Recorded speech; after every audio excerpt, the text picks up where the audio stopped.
Vampires and humans have always coexisted, but the balance never lasts forever.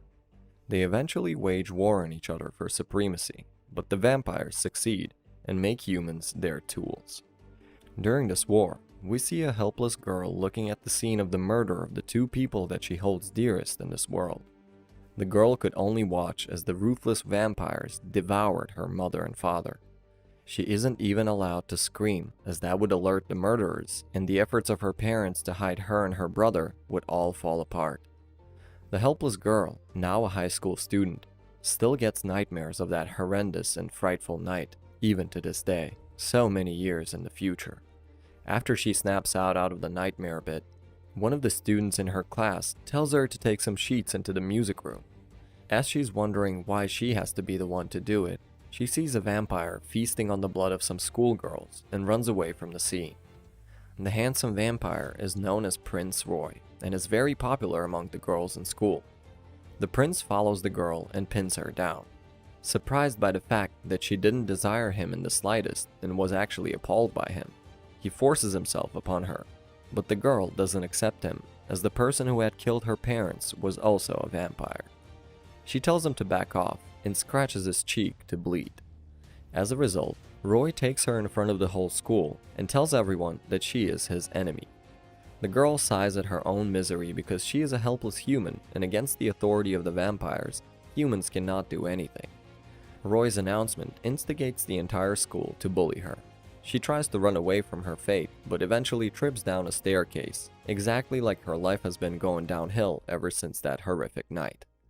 As she faints, she apologizes to her brother Shaolin for not being able to do anything.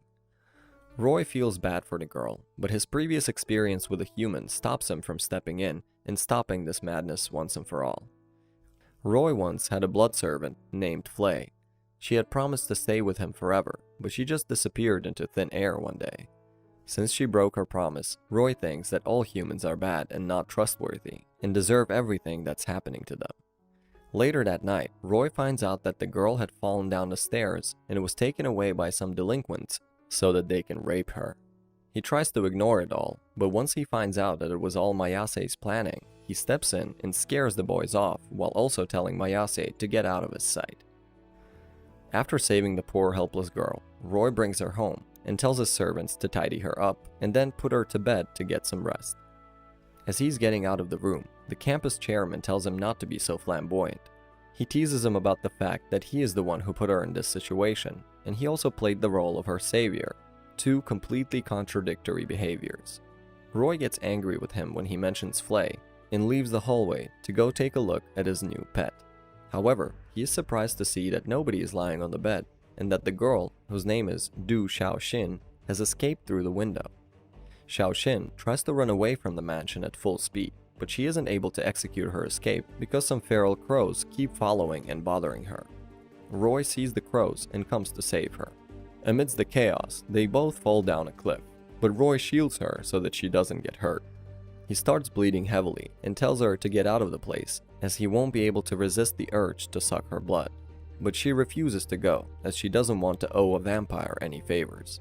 She openly tells him to suck her blood, but he hugs her from behind and doesn't do it, as he thinks it's much more fun to have her owe him a favor. She gets flustered and tells him to take her home because she isn't feeling well in the woods. The duo walks hand in hand until a comment from Roy pisses her off, and she runs away. After running for a bit, she sees the hallucination of her brother, who tells her that she is now tainted by a vampire and falls unconscious because of the trauma. As she wakes up, she finds herself in the bed once again, with the windows barred this time. Roy comes back to the room and tells her that the woods is famous for making humans hallucinate, especially with things they don't want to see. He asks her to be his blood slave, but she flat out refuses. However, he threatens her that she could accept the offer or her brother will have to do it in her place. Meanwhile, Du Shaolin, her younger brother, comes outside and is really happy as his sister is coming back from school today. Xiaoling only has a few days to live as he has a terminal heart disease. In fact, he is the reason his sister has to go to a vampire-owned school on a scholarship so that she can save up for his treatment. As Xiaoling is going through this existential crisis, a girl comes up to him and tells him the current situation of his sister. Xiaoxin is still trying to resist Roy as she refuses to eat anything. He tells her that it's not going to help her case, but she just wants to go home even if it's just for today. Before he could find out the reason, her brother comes to see him. She tells him that she must not see her brother here as she is still traumatized by the hallucinations in the forest. He finds it amusing and takes her with him to watch what happens to her brother from behind the curtains. Xiaoling comes and begs Roy to release his sister. He tells him that he would take her place if necessary, and that he only wants her security. After talking for a few minutes, Xiaoling falls to the ground and faints from his illness. Roy calls a doctor and has him checked. The doctor tells them to hospitalize him, and as expected, Roy arranges for it all. After seeing that her brother is safe now, Xiaoxin faints from weakness herself. Once she wakes up, Roy once again offers her food and even feeds it to her personally. After eating a bit, she goes to visit her brother, and that's when the vampire prince sees that she can actually smile too. He tells her that it's time to go, and she quietly comes to him without any drama. The surprised prince inquires about the reason, and the girl curtly answers that she is grateful for what he has done for her brother, and that she won't run away now. In return, she just wants him not to put a damper on her freedom. Roy finds it interesting and allows it. The next day, she goes to school just as usual, as she is getting bullied once again by a few mean girls, and one of the members of the disciplinary committee comes and saves her. The disciplinary committee member tells her that it's okay now. He adds that he knows what's been going on in the school, and that she should stay with him if she wants protection from the bullies. He tries to get familiar with her and tells her his name, Senai. Roy sees all this and comes down from the second floor to take Xiaoxin's hand and take her away from the boy.